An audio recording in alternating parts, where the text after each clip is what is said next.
সুপ্রিয় দর্শকবৃন্দ, আপনাদেরকে অনেক অনেক প্রীতির শুভেচ্ছা জানিয়ে শুরু করতে যাচ্ছি আমাদের আজকের পর্ব। প্রিয় দর্শক, আপনারা জানেন যে আসন্ন সংসদ নির্বাচন নিয়ে আমাদের দেশে অনেক ধরনের ঘটনাই ঘটছে। সম্প্রতি এই ঘটনা প্রবাহের সাথে নতুন একটি মাত্রা যুক্ত হয়েছে। আমরা আশঙ্কা করছি যে কোনো সময় বড় দু একটি রাজনৈতিক দল নির্বাচন বয়কট ঘোষণা করতে পারে। বিশেষ করে জামাত ইসলাম এবং এনসিপি এক্ষেত্রে একটি গুরুত্বপূর্ণ ভূমিকা পালন করতে পারে। প্রিয় দর্শক, কেন এই কথা বলছি, আসুন সে সম্পর্কিত একটি ভিডিও আমরা দেখে আসি। আজকে স্পষ্টভাবে বলছি যে এই নির্বাচন কমিশনের একটা সুষ্ঠু নির্বাচন, নিরপেক্ষ নির্বাচন আয়োজনের ক্ষেত্রে আমরা পার্টি হিসেবে জাতীয় নাগরিক পার্টি কোনো ধরনের কনফিডেন্স আজকের পরে আর পাচ্ছি না। এবং আমাদেরকে এই পরিস্থিতিতে এসে আমরা এই জাতীয় সংসদ নির্বাচনে অংশগ্রহণ করব কিনা এটাও পুনর্বিবেচনা করার সময় এসেছে বলে আমরা মনে করছি।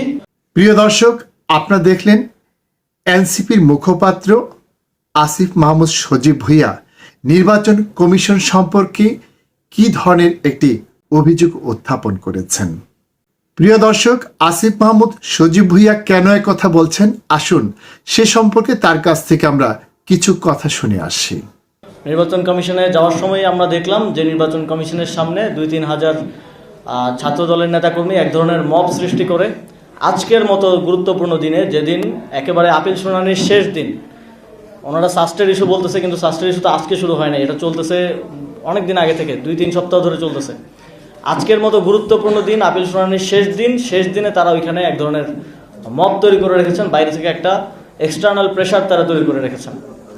প্রিয় দর্শক, আসিফ মাহমুদ সজীব ভুঁইয়া এমন কি লক্ষণ দেখলেন যার জন্য তিনি এমন কথা বলছেন, আসুন এ ব্যাপারেও তার কাছ থেকে আমরা কিছু কথা শুনে আসি। তারপরে আমরা কি দেখলাম, শুনানির একটা পর্যায় শেষ হওয়ার পরে এবং রায় দেওয়ার পূর্ব মুহূর্তে যখন আপনি বিচারকের কাছে কোনো বিচার চাইতে যাই, তখন আমাদের মনে করেন যে আর্গুমেন্ট শেষ, রায় দেওয়ার পূর্ব মুহূর্তে বিচারক যদি পাশের রুমে গিয়ে অপরাধীর সাথে বা অপরাধীর লয়ারের সাথে কিংবা অপরাধীর পক্ষের যারা আছে তাদের সাথে বসে এসে রায়টা দেয়, সেই রায়টা কোনোভাবেই একটা নিরপেক্ষ রায় হওয়ার সুযোগ নেই। আমরা খুবই শঙ্কার সাথে দেখলাম এটা, সেখানে একদম চাক্ষুষ দেখলাম যে মিটিংয়ের মাঝখান থেকে শুনানি একটা পর্যায়ে শেষ হওয়ার পরে তারা বললেন যে তারা 15 মিনিট নেবেন, তারা ডিসকাশন করে এসে তারপরে রায়টা দিবেন। সেই 15 মিনিট তো 1.5 ঘন্টা হলো 15 মিনিট থেকে, এবং সেই 1.5 ঘন্টার মধ্যে যে ঘটনাগুলো ঘটেছে সেটা বাংলাদেশের গণতন্ত্রের জন্য অশনি সংকেত। সেই 1.5 ঘন্টার মধ্যে তারা বিএনপির মহাসচিব মির্জা ফখরুল ইসলাম আলমগীর, তারপর বিএনপির নির্বাচন পরিচালনা কমিটির আহ্বায়ক নজরুল ইসলাম খান সহ 5 সদস্যের একটা প্রতিনিধি দলের সাথে বৈঠক করলেন। 1.5 ঘন্টা পরে তারা এসে রায় দিলেন। প্রিয় দর্শক, এরকম একটি সময়ে বিএনপি নেতাদের এ ধরনের মিটিং কি কোনোভাবেই গ্রহণযোগ্য? এটিকে কি আমরা সাধারণ কোনো মিটিং বলতে পারি? তারা কি আসলে কোনো ধরনের প্রভাব বিস্তার করার জন্য নির্বাচন কমিশনের সাথে এ ধরনের মিটিং করেছেন? প্রিয় দর্শক, আমরা হয়তো অনেক কিছুই ভাবতে পারি। এ সম্পর্কে আসিফ মাহমুদ সজীব ভুঁইয়া তার অভিজ্ঞতার আলোকে কি বলেছেন, আসুন তা আমরা একটু শুনে আসি। সেখানে একজন একেবারেই পার্টি ছিলেন যে শুনানিতে বিএনপির প্রার্থীদের পক্ষ থেকে, জনাব রুহুল কুদ্দুস কাজল, তিনি সেখানে পার্টি ছিলেন, তিনি আর্গুমেন্ট করেছেন। এবং যখন সেই বৈঠক হলো ইসির সাথে বিএনপির, সেই বৈঠকেও তিনি গিয়ে বসলেন। সরাসরি পার্টির সাথে আপনি বসে বৈঠকের পরে এসে যখন রায় দিচ্ছেন, এই রায়টা আমরা সম্পূর্ণরূপে মনে করি যে এক ধরনের ফেব্রিকেটেড শুনানির রায় দেওয়া হয়েছে, এবং একপাক্ষিক যে হয়েছে সেটার প্রতিফলন আমরা রায়েও দেখতে পেয়েছি।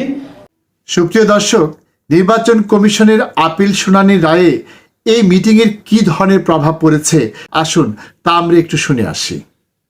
একেবারে রাইট সোয়াপ করার মতো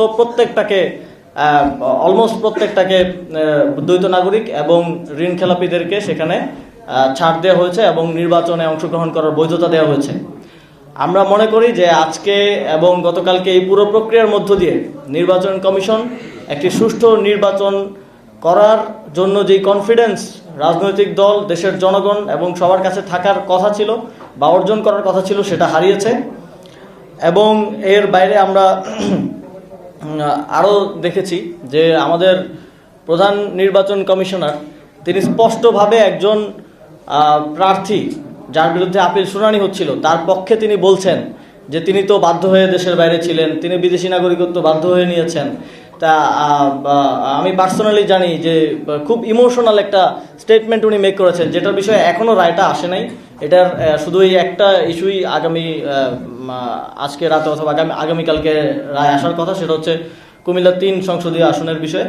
কিন্তু রায় দেওয়ার আগেই তিনি ইমোশনালি বলে দিচ্ছেন যে আসলে ওই লোকটা আসলে ল পয়েন্টে না পেলেও বায়াসলি ইমোশনাল পয়েন্টে পাওয়ার যোগ্য। যদি এরকমভাবে আমাদের নির্বাচনের কার্যক্রম সামনের দিকে যেতে থাকে তাহলে আমরা শঙ্কা প্রকাশ করছি যে বাংলাদেশে একটা সুষ্ঠু নির্বাচন এই নির্বাচন কমিশন বাস্তবায়ন করতে পারবে না। প্রিয় দর্শক, আপনারা দেখলেন আসিফ মাহমুদ সজীব ভুঁইয়া যে অভিযোগগুলো করেছেন তা কিন্তু অত্যন্ত গুরুতর এবং এটি কিন্তু আমাদের আমলে নেয়ারই কথা। এদেশের একজন সাধারণ মানুষ হিসেবে আমাদের যে একটি স্বচ্ছ নির্বাচনের প্রত্যাশা, যদি সত্যিকার অর্থেই এই ক্ষেত্রে কোনো একটি মিটিংয়ের প্রভাবে নির্বাচন কমিশন তাদের আপিল শুনানির সিদ্ধান্তের ক্ষেত্রে বা রায়ের ক্ষেত্রে কোনোভাবে প্রভাবিত হয়ে থাকে, তাহলে সেটি কিন্তু আমাদের প্রত্যাশার জন্য এক ধরনের বড় আঘাত। প্রিয় দর্শক, এ সম্পর্কে আসিফ মাহমুদ আর কি বলছেন আসুন তা আমরা একটু শুনে আসি। আজকের মতো একটা দিনে কোনোভাবেই যখন আমরা দেখি বাইরে মত সৃষ্টি করা হয়, ভিতরে রায়ের পূর্ব মুহূর্তে একটি নির্দিষ্ট দলের সাথে বৈঠক হয়, বৈঠকের পরে এসে রায় হয়, খুব স্পষ্টভাবে বোঝা যায় যে এটা একটা ফেব্রিকেটেড শুনানি আজকে হয়েছে এবং এখানে অনেকগুলো বিতর্কিত প্রার্থীকে এবং সংবিধান লঙ্ঘন করে, আরপিও লঙ্ঘন করে এবং বাংলাদেশের প্রচলিত আরও কয়েকটি আইন লঙ্ঘন করে প্রার্থীদেরকে বৈধতা দেওয়া হয়েছে।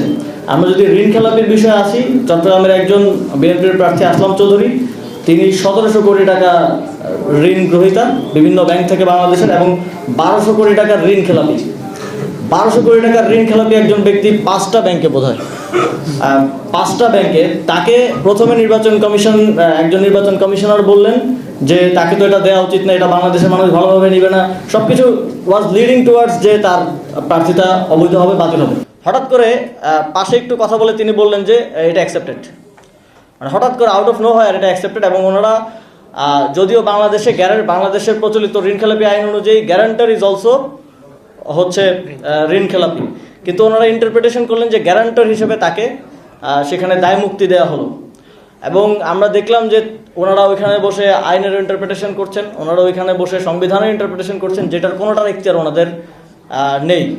এবং আমরা অবশ্যই এই বিষয়গুলোতে ভবিষ্যতে আমাদের আইনি লড়াই চালিয়ে যাব এবং আমরা আজকে স্পষ্টভাবে বলছি যে এই নির্বাচন কমিশনের একটা সুষ্ঠু নির্বাচন, নিরপেক্ষ নির্বাচন আয়োজনের ক্ষেত্রে আমরা পার্টি হিসেবে জাতীয় নাগরিক পার্টি কোনো ধরনের কনফিডেন্স আজকের পরে আর পাচ্ছি না। এবং আমাদেরকে এই পরিস্থিতিতে এসে আমরা এই জাতীয় সংসদ নির্বাচনে অংশগ্রহণ করব কিনা এটাও পুনর্বিবেচনা করার সময় এসেছে বলে আমরা মনে করছি। যেহেতু রাইট অ্যাওয়ে ওইখান থেকে এসে আপনাদের সাথে কথা বলছি, সে কারণে কোনো সিদ্ধান্ত এখন আমি দিব না। আমরা আমাদের পার্টির রাজনৈতিক পর্ষদে বসে সিদ্ধান্ত গ্রহণ করব এই বিষয়ে। তবে আমরা এই বিষয়টি অবশ্যই পুনর্বিবেচনা করব এবং অপরাপর যেই রাজনৈতিক দলগুলো নির্বাচনে অংশগ্রহণ করছেন এবং আমাদের ঐক্য আছে, নির্বাচনী ঐক্য আছে 10 দলীয়, আমরা সকল পরিসরে এই বিষয়গুলো নিয়ে আলোচনা করে আপনাদেরকে পরবর্তী যেই সিদ্ধান্ত সেটা আমরা জানাবো। প্রিয় দর্শক, এতক্ষণ আপনারা অনেক কিছু শুনলেন এবং যা কিছু শুনলেন আমার যেটুকু বিশ্বাস তার প্রায় সবটুকুই আপনারা বিশ্বাস করছেন এবং এই ধরনের ঘটনা ঘটার মতো একটি প্রেক্ষিত যে আমাদের দেশে রয়েছে সেটি হয়তো আপনাদের অজানা নয়। তো এই কারণে যদি শেষ পর্যন্ত জামাত ইসলামী বা এনসিপির সাথে আরও কিছু রাজনৈতিক দল নির্বাচনকে বয়কট করে, তাহলে কি বিএনপি একা একা নির্বাচন করে এই নির্বাচনকে কোনোভাবেই গ্রহণযোগ্য করতে পারবে? আমরা তো দেখেছি বিগত সরকার নির্বাচন নিয়ে যে ধরনের কাজ করেছিল, বিএনপি বর্তমান সরকারকে প্রভাবিত করে সেই একই ধরনের কাজ করতে যাচ্ছে। এবং বিগত সরকারের সময় বিএনপি যদি নির্বাচনকে বয়কট করে কোনো ভালো কাজ করে থাকে, তাহলে এই পরিস্থিতিতে আসিফ মাহমুদ, সজীব ভুইয়ারা কিংবা এনসিপি ও জামাতে ইসলামী যদি নির্বাচনকে বয়কট করে, তাহলে এখানে তো আমরা দোষের কিছু দেখি না। আমরা তো মনে করি একটি সুষ্ঠু এবং গ্রহণযোগ্য নির্বাচনের স্বার্থে তাদের নির্বাচন বয়কট করাটাই সঙ্গত। এবং সত্যি সত্যি যদি তারা নির্বাচন বয়কট করে, তাহলে এর দায় আমরা কার উপর চাপাবো? জামাত ইসলামী, এনসিপি না বিএনপির উপর? বিএনপির কি এমন প্রয়োজন ছিল যে আপিল শুনানি চলাকালে এই ধরনের একটি মিটিং করার? বিগত সময়ের ঘটনা প্রবাহ থেকে এটি অত্যন্ত সুস্পষ্ট। তারা ঋণ খেলাপিদের পক্ষে একটি ভূমিকা পালন করার জন্যই ইসির সাথে মিটিং করেছে। তারা যাদের দ্বৈত নাগরিকত্ব রয়েছে তাদের পক্ষে নির্বাচন কমিশনকে এক ধরনের পক্ষপাতমূলক আচরণ করার জন্য প্রভাবিত করতেই এই মিটিংটি করেছেন। এই যদি হয় এখনকার অবস্থা, তাহলে আমরা কিভাবে এদেশে একটি সুষ্ঠু এবং স্বাভাবিক নির্বাচন পাব? আমরা আগেই বলেছি, এখন পর্যন্ত এদেশে কিন্তু নির্বাচনের তেমন কোনো শক্ত কাঠামো গড়ে ওঠেনি, যে কাঠামোর ভিতরে থেকে কারো পক্ষে নির্বাচনকে পক্ষপাতমূলক করা সম্ভব নয়। আমরা ইতিমধ্যে দেখেছি বিএনপিও কিন্তু নির্বাচন কমিশনকে দোষারোপ করছে পক্ষপাতমূলক আচরণের জন্য, এবং আমরা নিশ্চয়ই বুঝতে পেরেছি তারা কেন এই অভিযোগ করছে। কারণ তারা এই অভিযোগ করে নির্বাচনকে বরং তার নিরপেক্ষ অবস্থান থেকে একটি পক্ষপাতদুষ্ট অবস্থানে নিয়ে যাওয়ার জন্যই চেষ্টা করছে। প্রিয় দর্শক, আমরা জানি না বিএনপি শেষ পর্যন্ত এই নির্বাচনকে কোথায় নিয়ে যাবে। তারা কি শেষ পর্যন্ত অন্যের উপর দায় চাপিয়ে এই নির্বাচন থেকে সরে দাঁড়ানোর চেষ্টা করবে, কিংবা কোনো বিশেষ কারসাজির মাধ্যমে পরবর্তী সরকার গঠনের জন্য তারা অন্যের উপর দায় চাপানোর কোনো প্রহসনের সৃষ্টি করবে? সুপ্রিয় দর্শক, আজকের মতো আমরা এখানেই শেষ করছি। আপনাদের সাথে আবারও দেখা হবে। সেই পর্যন্ত আপনারা সবাই ভালো থাকুন, সুস্থ থাকুন। আল্লাহ হাফেজ।